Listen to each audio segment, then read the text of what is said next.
Okay. All right, so it says we are recording. So let me just take a quick gander at who we got here.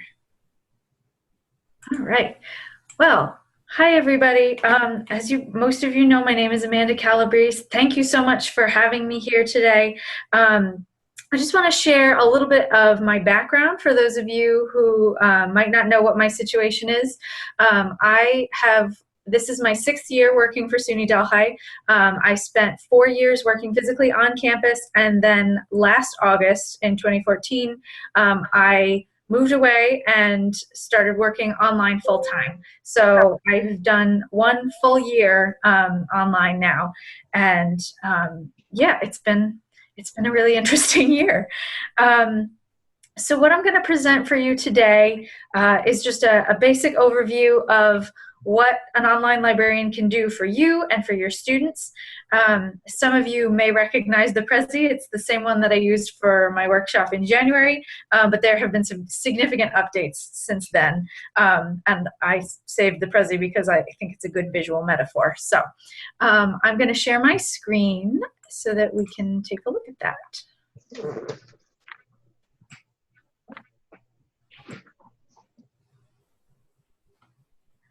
All right.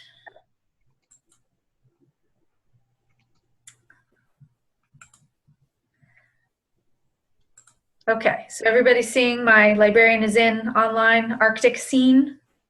Okay, great.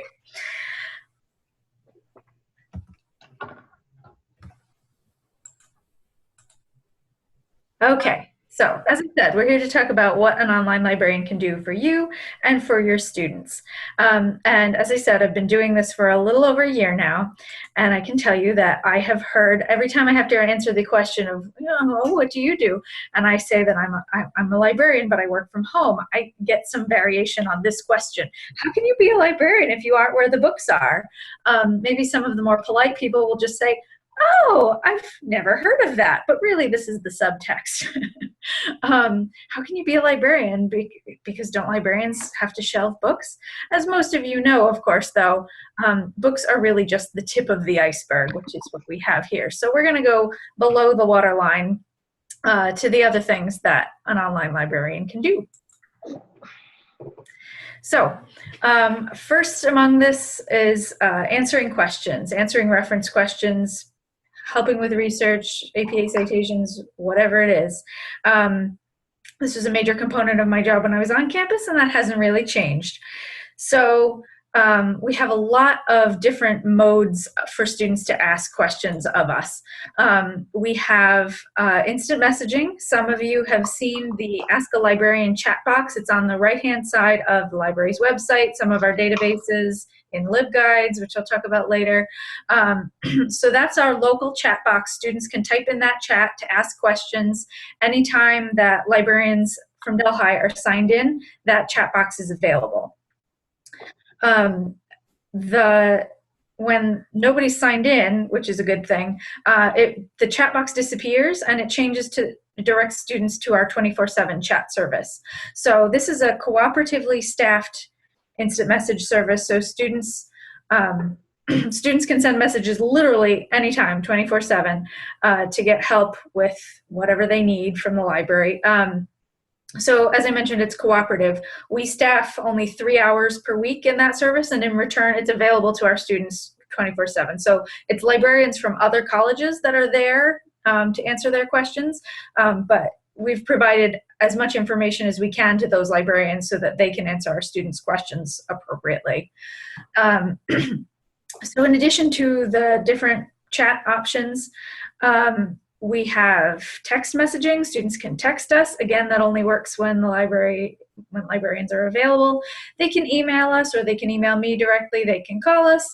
I experimented with doing virtual office hours in Zoom and just sitting here in Zoom and seeing if anybody wanted to drop in and ask for help. That was not very popular. I had only one visitor in several different sessions worth of office hours, so I haven't really tried that again. But I also keep an eye on the Venko Hall forums. The your wonderful student forums for both the BSN and the MSN students. I keep an eye on those, and I try to post at the beginning of the semester just to introduce myself and let them know who I am. Many of you have asked about statistics, how many students are coming to me or to the library for help. So I included what I know so far on this slide here. Last year, so most of these numbers are for last year, 14-15. We had 164 instant messages from our local chat box. About half of those were nursing students. I can go through the transcripts and tell based on, the subject of the articles that they're asking about or whatever. We had 35 phone calls, that's in total, and 43 emails. Last year, we were not tracking in our reference statistics whether questions came from nursing students. So I know I could keep track for myself if there were phone calls or emails that I responded to, but if my colleagues are answering them on campus, I might not know, who it is or what kind of a question it was. So we have added, I have added a column to the spreadsheet where we track our statistics to start keeping track of questions in any format that come from nursing students, so I can have a better idea to share with you at the end of the semester or the end of the year. We'll see how it goes. I also have a note there that 12 students contacted me directly by email last year as a result of LibGuides or you all promoting, go talk to your librarian, that kind of thing. So I had 12 emails last year. I already have had 11 so far this semester, though, so I'm well on track to exceed that number this year. Any questions at this point? You can feel free to unmute yourselves and ask whenever things come up. Amanda, can I was just giving you a thumbs up there. Amanda, I was just giving you a big thumbs up. Can you tell how many students are using the chat boxes within the classrooms? Because we put them in all our courses, and I'm just wondering how many students are using them. I can tell. I can't tell how many chat boxes are out there, and I can't tell specifically which course the questions are coming from but I can tell how many are coming from Vanco Hall. I don't have that number on hand, but I can figure that out just because the way the widgets are set up. I don't know, would that number be helpful to you? I was just wondering, because since the last time you did that in service, several of us started putting that directly in the classrooms, and I'm just wondering if students are using it. Yes, like I said, I can't tell for sure because the widget is also in our the library's Vanco Hall page, and so it looks the same to me whether it's coming from the library Vanco Hall page or from one of your courses. But I suspect, I don't really know how many students use that library page, so if they're coming from Vanco Hall, I tend to assume they're coming from a course. But I can pull those numbers and share them if you're interested. I haven't looked at it that way. That's a good question. Anything else we want to talk about right now? All right. Come on, Prezi. Okay, so my full title, which is getting a little bit cumbersome to put on my business cards, is Online Instruction and Electronic Resources Librarian. So the other half of my job that's not reference and instruction is supporting the library's online resources. So that means databases, e-journals, making sure all the links work everywhere, any technical issues, anytime students are having difficulty logging into the databases, getting access to library resources, those questions come to me.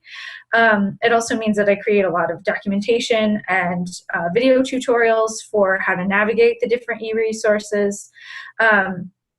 And I also, I'm responsible for, if there's ever, a database or an e-journal or something that you are interested in, please let me know, both as your subject liaison and as the e-resources librarian. I can set up trials of new products for you all if you want to try something out. I get emails all the time from vendors about things like streaming video collections for nursing, or I just had one today about different ebook collections in nursing. So if you have any interest in that, please let me know, because I'm sure the vendors would love to try to sell us some stuff. There are two new things here. I have integration of library resources and Moodle. These are two things that I have worked on and developed over the course of this past year. And we could have whole individual workshops on each of these things probably. So I'm not going to go into a huge amount of detail, but I do have documentation for each of these things. It's shared in the faculty lounge in Vanco Hall, and I also have a resource that I'm going to give you all at the end of today's session that collects everything that I talked about. So stay tuned for that. So these two things are Films on Demand and course readings from Milo. So if any of you are not aware, the library subscribes to one collection of streaming video, and it's called Films on Demand. And so this is a subscription service. You know, these are videos that we pay for. And there is a new way to integrate video from Films on Demand. You can embed it and do it in a way so that students don't have to log in. In the past, there have been some issues with trying to put Films on Demand videos into Vanco Hall courses. Students from off campus get this ugly login message and they can't get any further and they get stuck, and it's a big problem. This way of doing it makes it seamless, because it's a mechanism that knows, so to speak, if a student has logged into Vanco Hall, they're obviously one of our valid students, and so they can have access to Films on Demand because they're one of our students. So that's a really good thing to know about. There's some documentation there. And I think Andrew from the Cal Center is going to be offering a workshop about this in December. So like I said, could be the subject of its own standalone workshop. The other thing is a tool that I'm calling Course Readings from Milo. So Milo, if you haven't used it before, is the search box that's on the library's homepage. It says search Milo, books, articles, and more.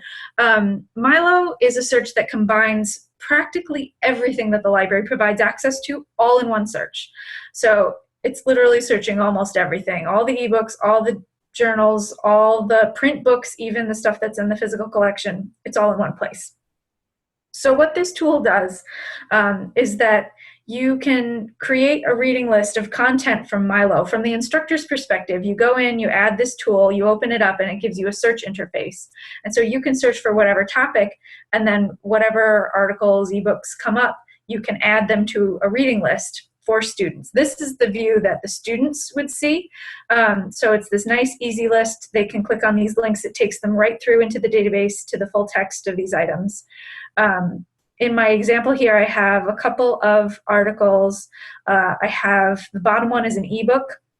I think, yeah, we can zoom in a little. You can add notes to these things. So like if you only wanted them to read a certain chapter of the ebook, you could say, just read chapter 3. I also have this PubMed article thing here, which is an example. You can link out to web resources. If there are things that aren't in the database, you can add those to the reading list too, all nicely together. There's some really cool features. You can share your reading lists with other instructors or with your own courses if you wanted to just copy a list over to another course that you're teaching. Like I said, I did a whole workshop on this in May. I think I'm probably going to try to repeat it in January. But it's a really cool tool, and it could be very useful for making it easier for students to access the things you want them to read that are from the library. I'm going to stop again and see if there are any questions.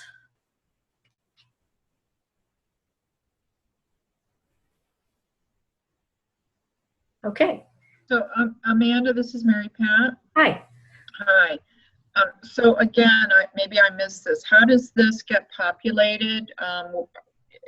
And maybe you're doing that in a different workshop, but briefly, how does faculty populate this? Right. So it is a little bit complicated to show it without going into it and showing you live. Basically, you add the resource to your course, and it's an external tool type. So you set up the external tool in Banquet Hall. And when you, as the instructor, click on it, it brings you to a search screen. So you search and you add, you click a button that says add to reading list. You add whatever you want to the reading list to populate the list. Does that sort of answer your question? Like I said, Yes. it's pretty complicated. I mean, it's not complicated. It's not hard to do, but it's hard to explain. Sure. Question, would it be, would you be interested in maybe doing a professional development on how to do that one day? Yeah, no, I think, you mean for the general campus, like in January, or for you guys? Yeah, because I'm part of that committee, and I thought that might be something that everyone would be interested Yeah, in. no, I was going to put in a proposal because I did this in May, but it needs more promotion. More people need to have the opportunity to see it in action. Okay, thanks. Yep, nope, that's in the plans. All right.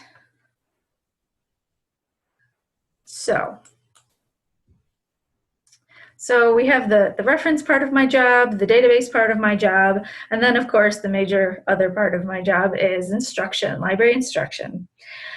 So this has been the area that really I've had to adjust the most for obvious reasons. You know, I'm not in the classroom teaching anymore, so I'm having to explore a lot of very different ways to provide library instruction and teach students how to do research, more than just the one-on-one interactions that happen in a reference question.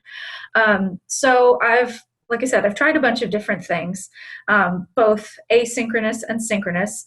As far as asynchronous instruction, I had been creating tutorials before I moved online, but I've really sort of ramped up the effort there in creating video tutorials, keeping them updated, making sure they're accessible and closed captioned and everything like that.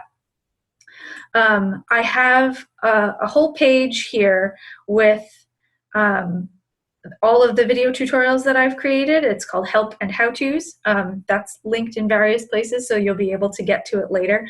But I just wanted to encourage you to take a look at those, and if there are any tutorials that are relevant to anything you're doing in your courses, feel free to embed those or share a link or whatever so that they're there at the point of need for students.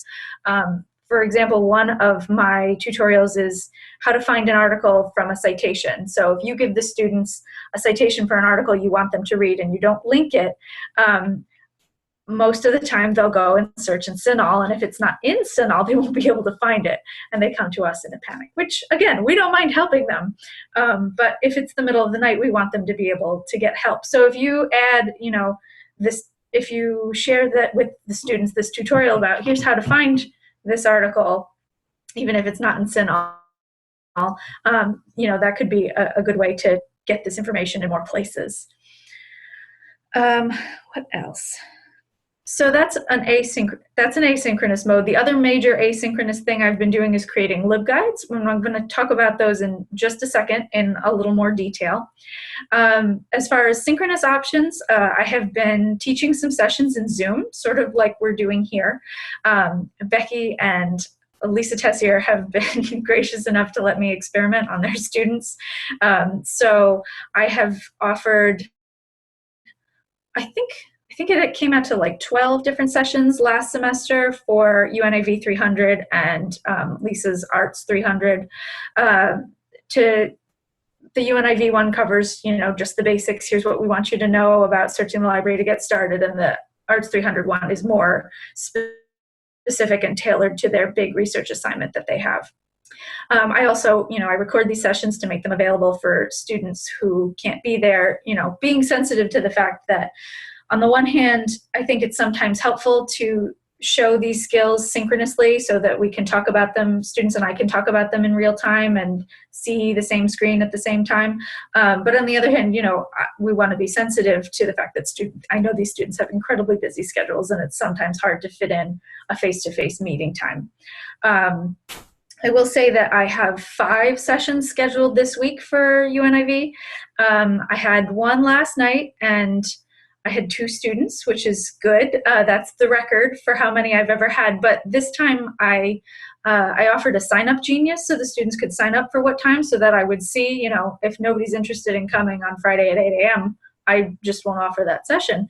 I have students signed up for all 5 sessions, and the one I have tonight at 8:30, there are 12 students signed up for that one. So even if a bunch of them don't show up, I'll still be reaching more students than I ever have before. So I will let you know. A quick question. Are you able to track what sections those came from? And Becky, I don't know if that's important to you for data, but are you able to see what sections they came from? I can't, and I'm not asking that question, but I do have their names if you want me to give you the names of the students who showed up.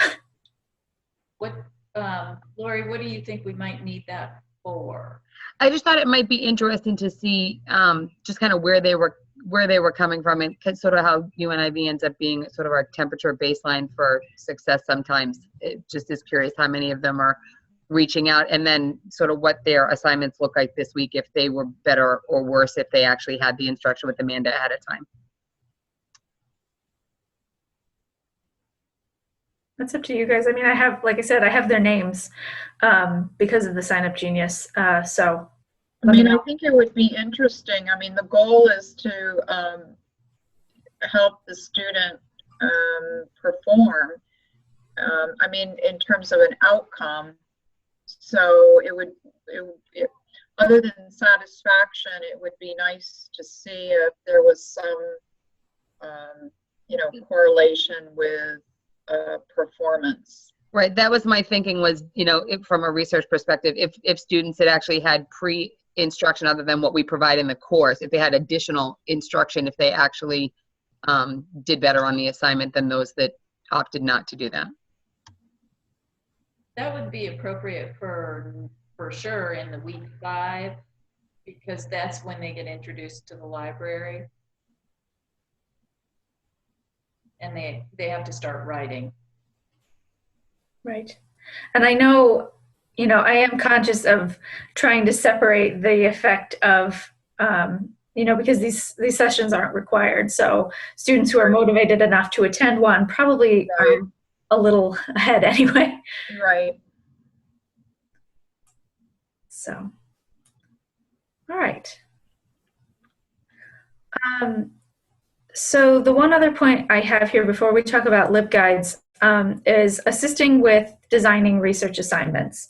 It's something that we don't see really as much of a problem with you guys in particular, but it certainly, we see a range of different kinds of research assignments that students come into the library with, and some of them are better designed than others to help students really succeed and learn how to do research. Like I said, most of your assignments are pretty good, but I am always available to consult with if you want to integrate, some library tutorials or whatever with an assignment, or if you're just seeing, I have this assignment that requires students to search and I'm just not getting the kind of results that I expect or would like out of this. You can ask me and see. I've helped a couple of different people talk through some assignments to try to integrate more library skills. So that is another of my services. So, LibGuides. Everybody who sees this just loves them. So, what's a LibGuide? Does somebody have a question? This is Elizabeth. I was just saying, it's my favorite. What you did just made a huge difference in health promotion. Oh, I'm so glad to hear that. It really did. Well, I'm going to show you your LibGuide in just a second here. All right, so LibGuides are sweeping academic libraries across the country. It's basically a platform that allows librarians to create easily a web page that collects all of the resources that your students need for a particular assignment, a particular course. We can make it as specific or as general as needed. Students love them because they don't have to go hunting around the library website to find the resources they need. They love the idea that it's a one-stop shop for everything that they need to do the research for a particular paper or whatever. So like I said, they're great at organizing resources for research, but it's a really flexible platform. I can do a lot of different things with it. So let's take a look at some examples here.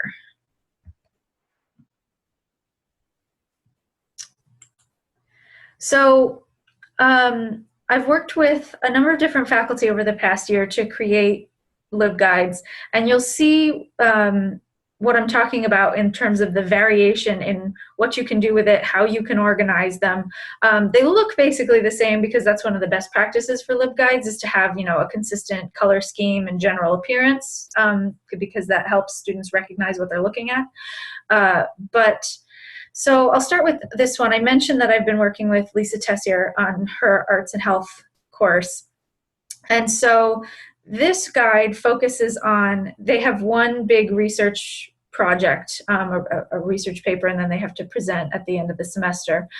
They have to select a work of art and then research it and the artist and discuss how it relates to healthcare. It has to be some kind, she has different themes. I'm not going to get into the specifics of her assignment if you're not familiar with it, but the organization of this guide is really set up to mirror their research process. So we start with artwork selection because first they have to pick a work of art that they're going to focus on. And so all of this material came from Lisa's assignment description. She had this big section sort of in the middle of her assignment description of suggested resources for them to look at, because she's collected all of these different websites for places for them to look for images. And so there was this, and then she also had suggested databases and e-journals and stuff like that. And what she was finding was that the assignment description was so long that students were either getting bogged down in this stuff or they were missing it completely. So it just wasn't working. So now, instead of all of that information in the middle of her assignment description, she just has this link to this LibGuide, which is pretty simple and doesn't have a lot of gobbledygook in the web address or anything. And it just directs them to look at this guide. So first they have to pick a work of art, and then I have a strategy recommended to them that they go and, just quickly pop the name of the artist into the search box to make sure that they're going to be able to find enough information. Students have a habit of choosing things that are really interesting but really obscure. So find a work of art, pop it into the search box, and then dig in to their research. So we've got books and encyclopedias on this tab. Again, we try to put search boxes and things right here where students can get to them, and then articles and journals on this page. And then I usually try to provide some APA citation support. Remember, you can use these resources. And also help information is another big thing that's accessible through LibGuides. My information is on just about every page, and the chat box, like I said, students can chat right here with whoever's available, although it will usually be me. So that's one example. Like I said, this focuses on just one assignment. This is the health promotion LibGuide that Elizabeth mentioned just a second ago. So this is for their social media assignment. And this one is still essentially focused on one, or I think it's 2 assignments now. But in any case, this one, the organization reflects all of the different choices that students have, because they could choose different social media platforms, and each of these tabs shows them, how to get started. If you have no idea what Facebook is or how to set up an account, that information is here. There's also some examples of real healthcare organizations that have used Facebook to get some ideas about how that might work. Facebook, Twitter, Flickr, blogs, and then we also have content tools for them, their Glogsters and Jing to record videos, things to make content to put in their social media. And so those are just 2 examples, but you'll see if you browse through all the other LibGuides that we have out there, you'll see like the one I created for Becky's Death and Dying course, there's a tab for each assignment. So rather than the guide focusing on just one assignment, it's designed to cover all of the assignments in the course. Or maybe it's just more general guidance that helps students do the research for all of the assignments in a particular course. So there are different levels that you could create a LibGuide for. It really just depends on what you are looking for. Like I said, it's pretty flexible. If you have an interest in having a LibGuide made for you, just let me know, send me an email. It varies. The amount of time it takes for me to create one of these things depends a lot on what you want to see and how specific you want it to get and how unique.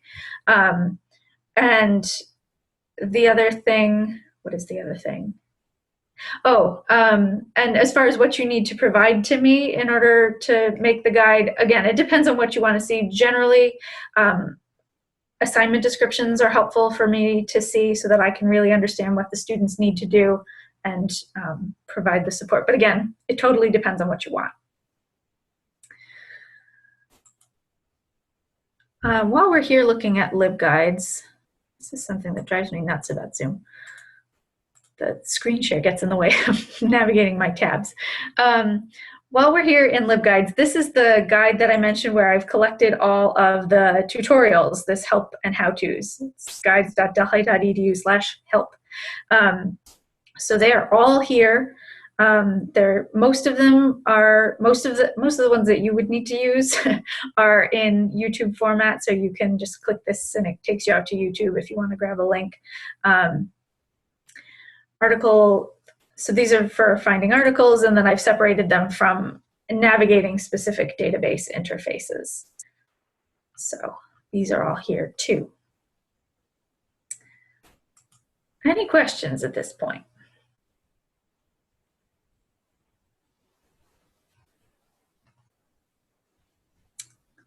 All right, I'm not gonna go back to my full screen here. So of course, you know, I need your help, and I'm very grateful to all of you who have talked to me so far and talked me up to your students and sent your students to me. Like I said, it's so funny. I was keeping a journal last year of my experiences making this transition to working online and everything. And in rereading that journal of what I was doing this time last year, it's so different. It's amazing that it could have changed so much in just a year, because I have so many more questions from students and things that it's excellent is what it is.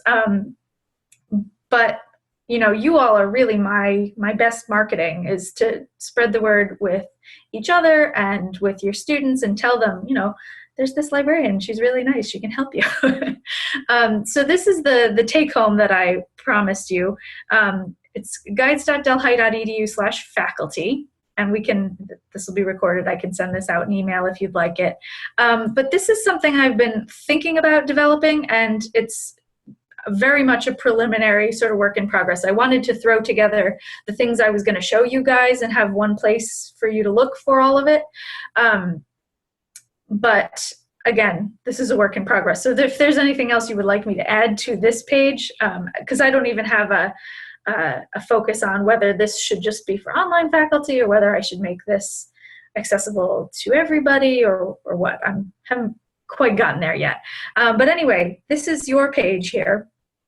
For starters, this is something that I didn't mention. I know a number of you have posted this introduction video in your courses. This is just a general intro I made to introduce myself to the students. We have found that students who come to the library and meet librarians in library instruction, even if they don't learn anything, which we hope that they do, but even if they don't, just the fact that they met a librarian makes them more likely to come back and get help at the reference desk when they need it. So this is my effort to sort of replicate that experience for as many students as possible so that they're actually seeing me. Hopefully I don't come across as scary, so that they can see me and know that I'm here to help them, and hopefully that'll make them a little less reluctant to come get help when they need it. My library tools for Moodle tab, this is all the stuff I talked about, the documentation. If you want to go in and try making a reading list in your sandbox, play around with that, see how it works. Instructions here, instructions for films on demand, and also I don't remember who was talking, and I don't recognize all of your voices yet, but you can add the Ask a Librarian chat box to your course if you'd like to do that. There's instructions here too. Video tutorials, I've duplicated a couple of the things that are on that help and how-tos guide, but there's also a link here. So if you want to share any of these with your students, they're there. And then I also have some information about requesting a LibGuide and some examples if you want to check out the ones that I've made in the last year. All right.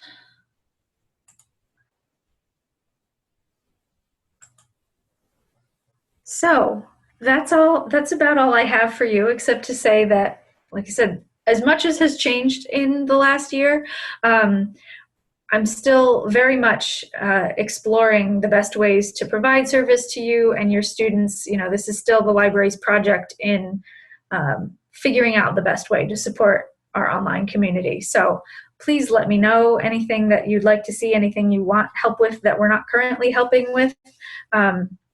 Just send me an email. I check it quite frequently. So what all would you like to know? Any questions?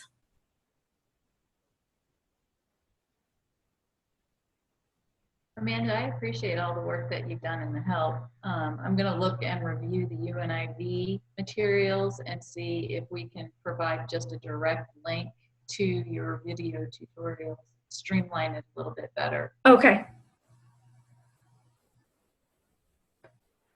So thank you.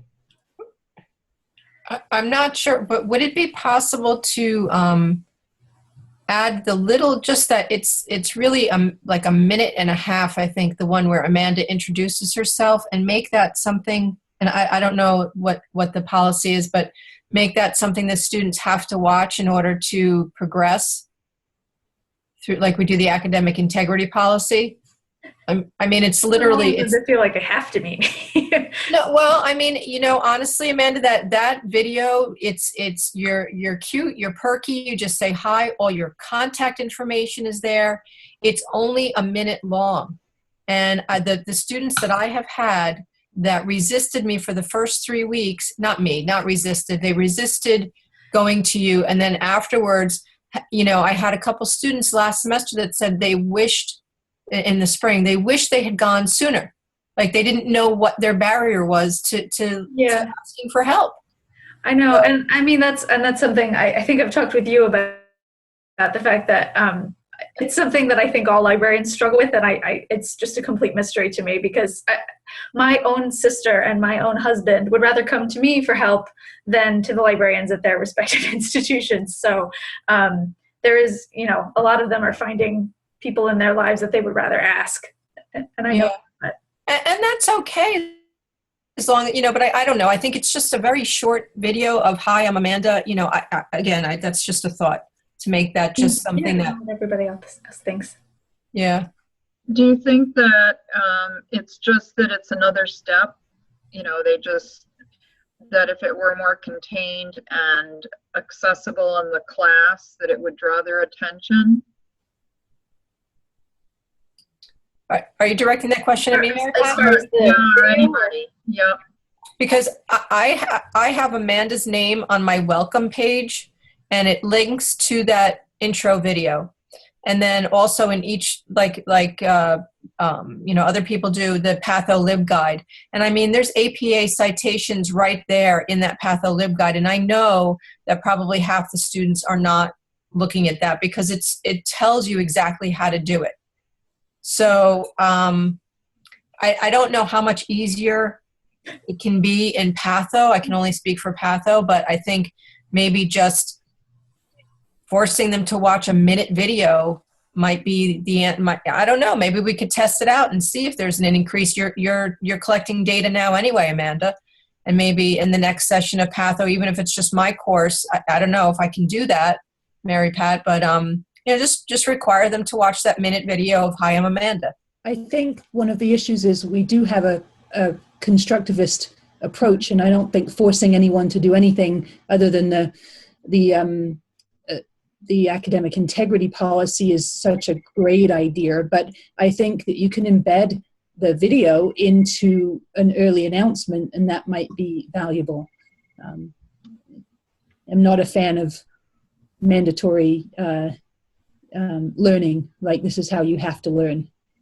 Well, another option is that we just draw attention that here's a resource, and even maybe in the first 300 courses, path or transition ethics, we can certainly have that discussion at a faculty meeting to see if, not so much that we're forcing them to do it, but to draw attention that this is a really important resource. Right, and I don't know because I don't have as much experience with this, what you all have found in your courses. If students are more likely to watch a video if it's embedded versus linked, like if you're seeing that image there. Yeah.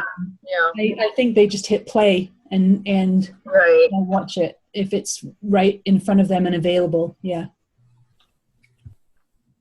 I'm not sure, is this video in UNIV? The reason I'm saying I'm not sure is because I don't know exactly what video we're talking about, but it certainly can go into We UNIV. are, again, Zoom's misbehaving. We're talking about this video, which is my introduction in the pink jacket there, which is just me saying, hi, I'm Amanda, here's my contact information. So I have not put this video in the week 4 materials for the library stuff in UNIV. Those videos are just, you know, how to navigate and all that kind of thing. Well, maybe we should just put the link in. Start with that. Yeah, I mean, and the students who are attending those Zoom sessions, they are actually meeting me in real time too. So Yeah, I mean, it can certainly go in the section where they meet the librarian, and you know, just that brief introduction, we can add it there, and then you know, they can choose to watch it or they can, but it'll be there for them. mm-hmm. Maybe that'll help.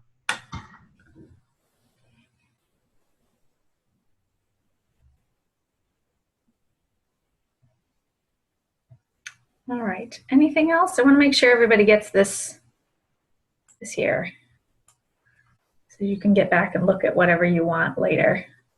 And any feedback you have on this page, what you'd like to see here, or what you think for how things are organized, please let me know. Like I said, this is really a preliminary thing that I just wanted to have together to share with you all today.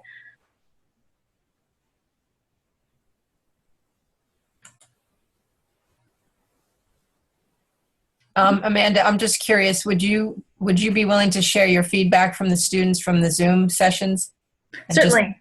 just, yep, because I have an evaluation. Again, that's evaluation, not assessment, but I'd be happy to share whatever I... just like, oh my goodness, like that was, just like I was the few students that have attended so far, that's why I keep doing this, even though attendance has not been stellar, the students who do show up find it extremely helpful.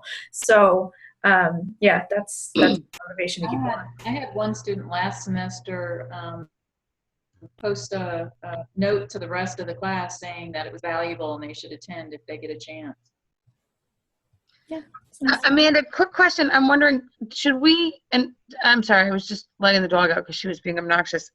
Do we post do you only do the sessions for the early level students, or is it geared towards just a certain 200, 300, 400 level student? Yeah, I mean, the sessions right now that I do for UNIV are extremely basic. So they're just focused on like the very, trying to weed out those panicked emails that we get that are just like where they're searching for peer-reviewed articles and typing peer-reviewed articles into the search box. So they're very, very basic. But if you had an upper level class, or I mean, we could even talk about if you wanted me to try to develop just a more generic. That's what I was wondering, sort of the appropriateness, because I teach at the 300 and 400 level, and I will tell you right now that I get some of those panic-stricken emails 3 classes away from graduation still. So I just didn't know if it was appropriate to offer it to them. And I'm also teaching, intro, so I'm sort of at both ends of the life cycle here with them, and sometimes there's not a huge difference. So I just didn't know if it was appropriate to, instead of having you have to reinvent the wheel, invite them to attend that and sort of give them the basics regardless of where they are at the program. So, because if it's virtual, it doesn't matter how many of them show up unless they're all asking questions. It's true. I mean, I am very sensitive to students' perception of their own skills too, though, because we do get a lot of students in the on-campus classes whenever we do this, why do I have to sit through this again? I know all of this stuff, like I'm insulted because I have to sit through this again. And whether or not that's accurate. However, if you wanted me to do Zoom sessions for some of your upper level classes, I'd be happy to do that.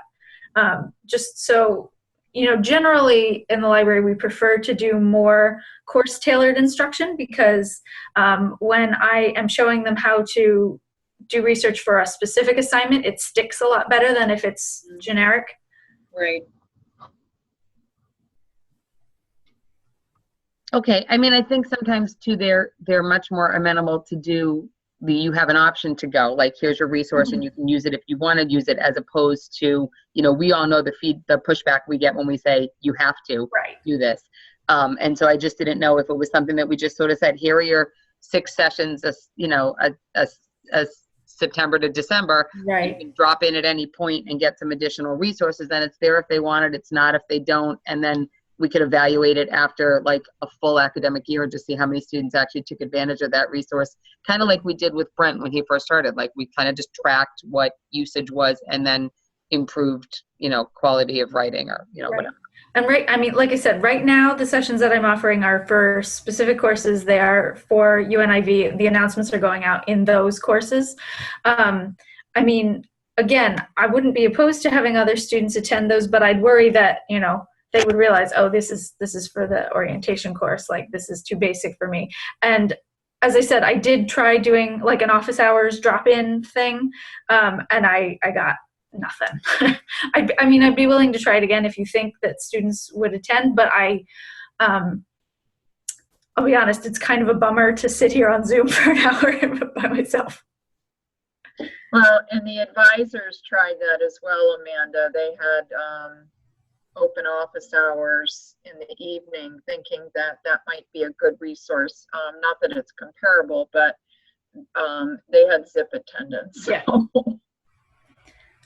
So that's why, I'll be curious to see how many students I get tonight with the change, because I just tried this Sign Up Genius thing for the first time this session. But at least if I would know, if nobody had signed up for one of those sessions, I wouldn't have to sign in.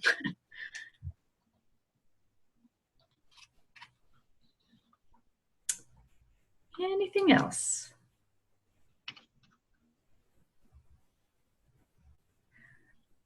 Well, in that case, you know where to find me. Like I said, please contact me if you have any questions, anything you want to talk about. Thanks again for having me. This was great. Amanda, thanks so much for starting out our sort of sessions this semester. We appreciate it. And I will throw you on our list because Jamie Murphy's going to present sort of ergonomically correct. Yes, I saw that. I would be very interested in attending that. We're going to get to see Jamie on her treadmill, but it's very exciting, and I'm sure it'll be a Mary Pat's budget next year for all of us to have at-home exercise stations. But thank you again for taking some time to do this morning. I think we're all going to sort of think about really creative ways to throw you into all of our classes as we work on our redesigns moving forward. Sounds great. Thank you, Amanda. Thanks, everybody. Have a great day. Thanks, everybody. Bye-bye. Bye, Amanda. Bye.